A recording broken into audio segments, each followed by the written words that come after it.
नमस्कार। आज हम असेसमेंट ऑफ फर्म की बात करेंगे।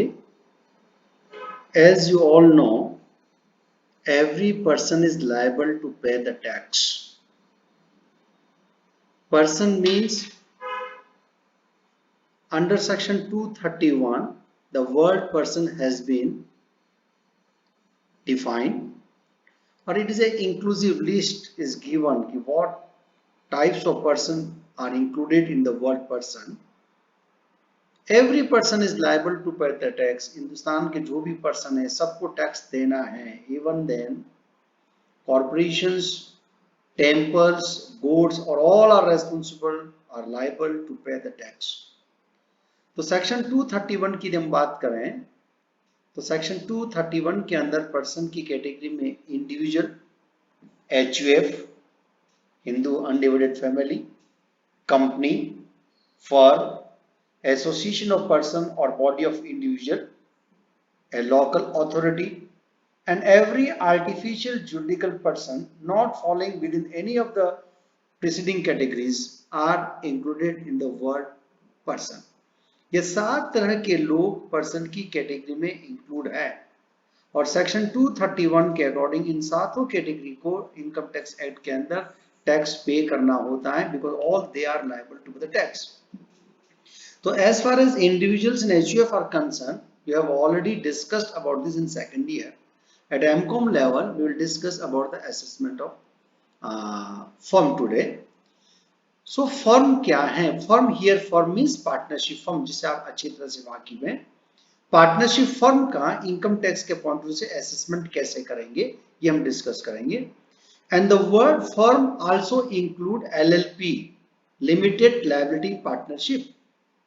2008 में लिमिटेड लायबिलिटी पार्टनरशिप क्रिएट की गई है और legally it can be created.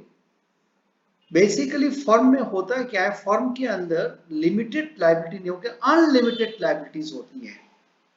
It means if the business assets are not sufficient to discharge the liability of the business, then the personal property of the partners may be used to pay the liability of the firm. Basically ये partnership firm की एक characteristics है कि वहां unlimited liability होती है और unlimited liability होने की वजह से बिजनेस डेप्ट को चुकाने के लिए यदि बिजनेस की एसेट्स कम पड़ती हैं तो पार्टनर्स की पर्सनल प्रॉपर्टी को हम यूज कर सकते हैं in order to discharge the liability of the firm. लेकिन जब लिमिटेड लायबिलिटी पार्टनरशिप आती है तो every partner has a limited liability. Limited liability means the liability of the partners will be limited with the capital contributed by them. Form में जितनी capital उन्होंने contribution दिया है उतने तक ही उनकी लायबिलिटी रहेगी, उससे ज्यादा नहीं होगी। तो nowadays there are two types of firm. One is the ordinary firm which having a unlimited liability, and second is the limited liability firm where is liability is limited. Limited means जितना capital का contribution उन्होंने किया है उतनी ही liability उनकी रहेगी। ये LLP कहलाती है। तो दोनों को इसमें इनकम टैक्स एक्ट के अंदर फर्म को इंक्लूड कर रखा है। अब असेसमेंट ऑफ फर्म के अंदर हम कैसे पढ़ेंगे और क्या क्या पॉइंट्स हम कवर करेंगे वो देखिए। What is assessment? असेसमेंट क्या होता है इसके बारे में हम आपसे डिस्कस करेंगे। असेसमेंट का मतलब टैक्स लायबिलिटी को डिसाइड करना और टैक्स को रिकवरी करना होता है। तो असेसमेंट क्या होता है ये हम आपसे डिस्कस करेंगे।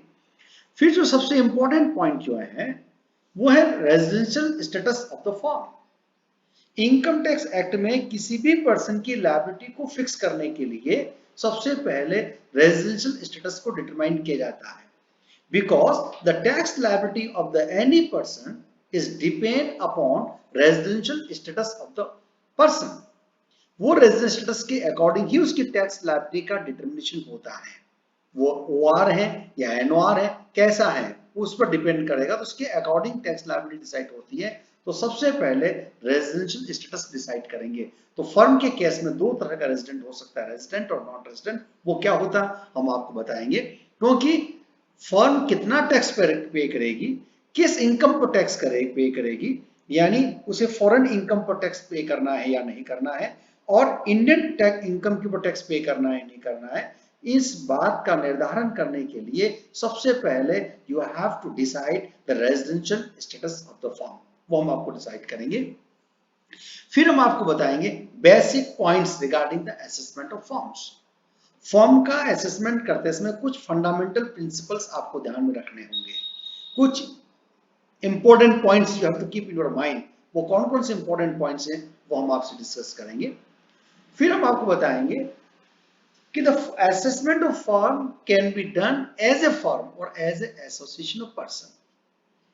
फर्म का असेसमेंट फर्म की तरह किया जाए या नहीं किया जाए, क्योंकि इनकम टैक्स एक्ट के अंदर दो तरह की प्रोविजंस दे रखे हैं।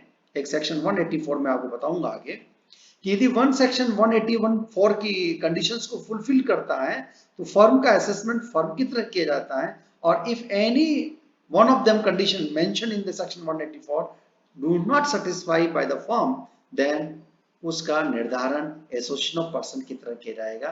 तो फर्म का असेसमेंट कैसे किया जाए, एज ए फर्म और एज एसओपी, और किन कंडीशंस में किया जाएगा ये हम आगे बात करेंगे। और इसी से रिलेवेंट है सेक्शन 184, वो हम आपको सिखाएंगे कि 184 कंडीशन पूरी करता है तो फर्म की तरह असेसमेंट हो जाएगा, और 184 की कंडीशन पूरी नहीं करता है तो एओपी की तरह हो जाएगा। फिर एक सेक्शन 40B बहुत इंपॉर्टेंट है पार्टनरशिप फर्म के अंदर। Section 40B define about the remuneration payable to the partners and interest on capitals। दो इंपॉर्टेंट सेगमेंट होता है पार्टनरशिप फर्म के अंदर। एक तो पार्टनर्स की कैपिटल पर इंटरेस्ट पे किया जाए या न किया जाए, कितना किया जाए। दूसरा, पार्टनर्स को salary, bonus, commission, any remuneration, any form remuneration जो पे किया जाता है पार्टनर्स को वो कितना होगा, क्या हम पे उसको इनकम टैक्स एक्ट में अलाउड करेंगे या नहीं करेंगे, करेंगे तो कितने क्वांटिटी में करेंगे, कौन सा अलाउ करेंगे कौन सा अलाउ नहीं, डिटेल हम बात करेंगे सेक्शन 40B के अंदर। तो basically section 40B pertaining to determination of remuneration of partners payable and deductible under income tax act and interest on capital payable to the partners under income tax act, ये हम बात करेंगे section 40B के अंदर। इन provisions को explain करने के बाद फिर एक यहां एक बहुत इंपॉर्टेंट रिलेवेंट वर्ड आता है बुक प्रॉफिट, क्योंकि the calculation of the entire calculation of section 40B depends upon book the word book profit, क्योंकि वहां बुक प्रॉफिट आएगा कि बुक प्रॉफिट का 60% निकालिए, बुक प्रॉफिट का 90% निकालिए। तो what does it mean, book profit का मीनिंग क्या है और उसको कैसे कैलकुलेट करेंगे, ये भी आप हमको सिखाएंगे इस फॉर्म के अंदर। नेक्स्ट हम बात करेंगे टोटल इनकम, फर्म की टोटल इनकम निकालने, क्योंकि कोई भी फर्म जब टैक्स पे करेगी तो उसका टोटल इनकम का कैलकुलेशन हमें करना होगा। अब टोटल इनकम का कैलकुलेशन करने के लिए हमें इनकम टैक्स एक्ट के पांचों हेड को ध्यान में रखना होगा। जैसे आप सेकेंड ईयर के लेवल पर असेसमेंट ऑफ इंडिविजुअल पढ़ा, तो असेसमेंट ऑफ इंडिविजुअल के इसमें 5 हेड होते हैं, और पांचों हेड की इनकम की टोटल लगा दें वो फर्म की टोटल इनकम आ जाती है। अब यहां ध्यान रखें, in case of individual the source of income would be 5 heads, but in case of firm source of income would be only under the 4 heads। Income from salary firm की नहीं हो सकती, क्योंकि फर्म कहीं नौकरी नहीं कर सकती, नौकरी करके सैलरी की इनकम अर्न नहीं कर सकती, क्योंकि सेक्शन 16 से हम पढ़ते हैं, सेक्शन 15 to 17 कवर करता है सैलरी हेड के अंदर। तो सैलरी हेड में इनकम तभी टैक्सेबल होती है जब एम्प्लॉयर और एम्प्लॉय का रिलेशनशिप हो, लेकिन यहां फर्म कहीं पर भी नौकरी नहीं कर सकती, एज एम्प्लॉय नहीं हो सकती, इसलिए इनकम फ्रॉम सैलरी यहां नहीं होगी। तो यहां टोटल इनकम निकालते समय पहला हेड आप छोड़ दीजिए, इनकम फ्रॉम सैलरी। दूसरा हेड यहां होगा income from house property. Yes, income from house property इस फर्म की हो सकती है, because sometimes firm having a ownership of several house properties, और उन हाउस प्रॉपर्टी को उन्होंने किराए पर उठा दिया, और किराए पर उठाने से उनको कोई इनकम होती है, तो वह इनकम यहां पर टैक्सेबल होगी। तो हाउस प्रॉपर्टी हेड के अंदर आप इस बात का निर्धारण करेंगे, सेक्शन 22 से 27 आपको ध्यान में होना चाहिए, जो हम सेकेंडरी लेवल पर पढ़ चुके हैं। तो ग्रॉस एनुअल वैल्यू कैसे निकालेंगे, रीजनेबल एक्सपेक्टेड रेंट कैसे निकालेंगे, कितना डिडक्शन मिलेगा, सेक्शन 24 डिडक्शंस आपको ध्यान रखने होंगे। तो ग्रॉस टोटल इनकम में से म्युनिसिपल टैक्स माइनस करते हैं तो नेट एनुअल वैल्यू आ जाती है, नेट एनुअल से माइनस करते हैं डिडक्शंस तो आपका टोटल इनकम आता है। तो हाउस प्रॉपर्टी हेड की इनकम हो सकती है। दूसरा इनकम फ्रॉम बिजनेस और प्रोफेशन। देखिए basically firms are being created for doing the business, ये इनका मेजर इनकम होगी, मेजर इनकम ऑफ सोर्स होगा बिजनेस का इनकम। तो बिजनेस प्रोफेशन से इन्होंने कितना इनकम अर्न की वो हमें कैलकुलेट करना पड़ेगा। और income from business profession calculate करते समय अदर हेड्स की इनकम को एक्सक्लूड करेंगे आप। तीसरा पॉइंट आपका आता है capital gain. If any capital asset is being sold by the partnership firm और एलएलपी और उनसे कोई इनकम जनरेट होती है वो इनकम भी आप इंक्लूड करेंगे। फिर इनकम फ्रॉम अदर सोर्सेज, कोई डिविडेंड की इनकम है, इंटरेस्ट की इनकम है ना, कैजुअल इनकम है, any source of income, other types of source of income are given, तो इनको आप क्लब करेंगे तो इन चारों हेड की इनकम को टोटल कर देंगे।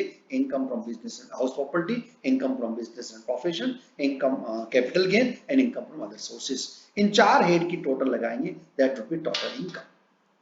अब इस टोटल इनकम में से डिडक्शंस कौन कौन से माइनस होंगे? सेक्शन 80 के डिडक्शंस आपको ध्यान रखना है।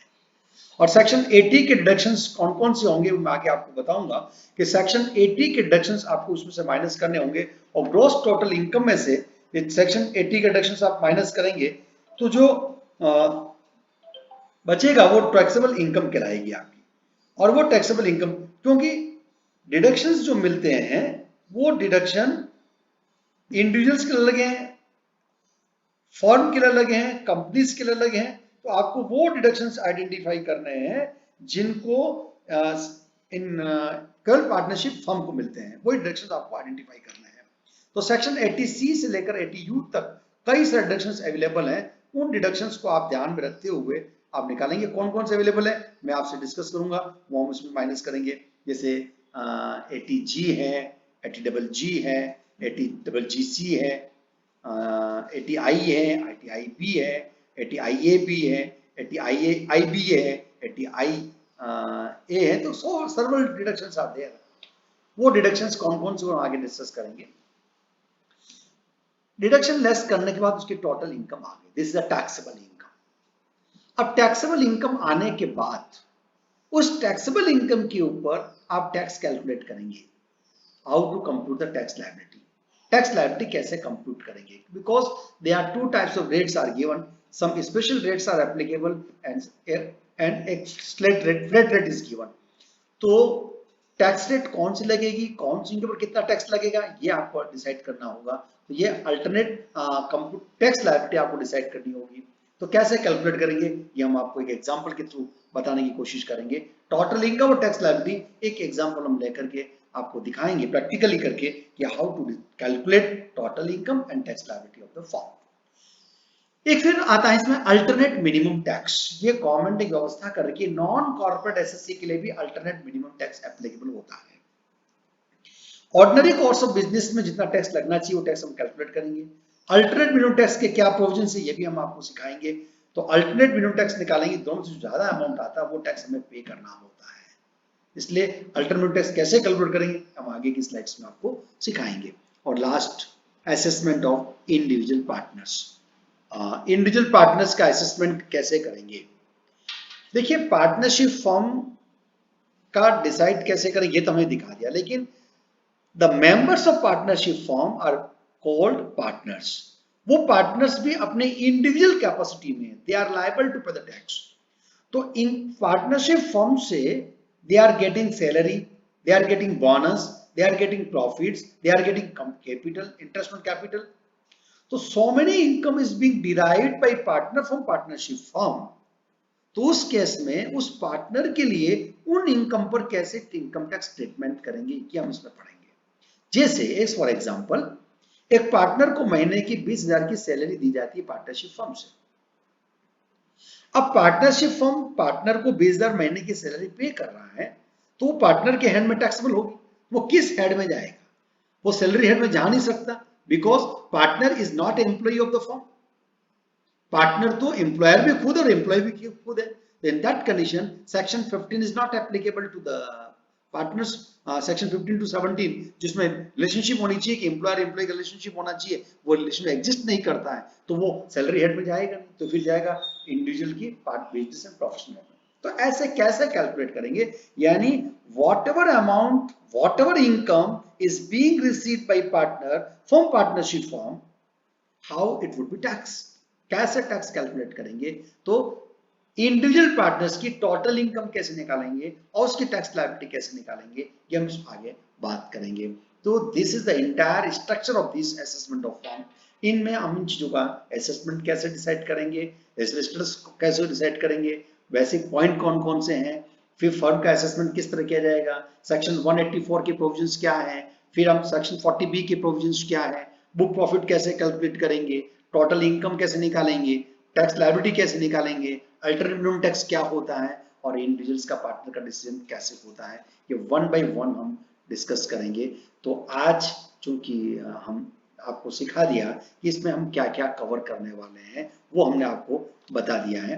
तो I think you are must clear about the basic structure of the income assessment of firm. So this is the clear, और now नेक्स्ट अब वन बाय वन टॉपिक हम लेंगे। तो आज हम इतना ही आपको बताएंगे कि इस फॉर्म में हम क्या क्या कैलकुलेट करेंगे, ताकि वीडियो की साइज ज़्यादा बड़ी ना बने, आपके डाउनलोडिंग में प्रॉब्लम ना हो, इसलिए हमने ये 15 मिनट्स का ही वीडियो बनाया है। तो आई थिंक मैंने आपको ये बिल्कुल ओवरव्यू दे दिया है असेसमेंट ऑफ फॉर्म का, कि इस फर्म का असेसमेंट कैसे करेंगे और किस तरह से आप कैलकुलेशन करेंगे, LLP इसमें कैसे आएगी। तो बेसिक स्ट्रक्चर आपको आ गया। और यहाँ एक बात बता दूं, the relevant assessment year for is 2021 है। 2020 जितने भी प्रोविजंस मैं आपको बताऊंगा वो 2021 के ही प्रोविजंस है। Thank you very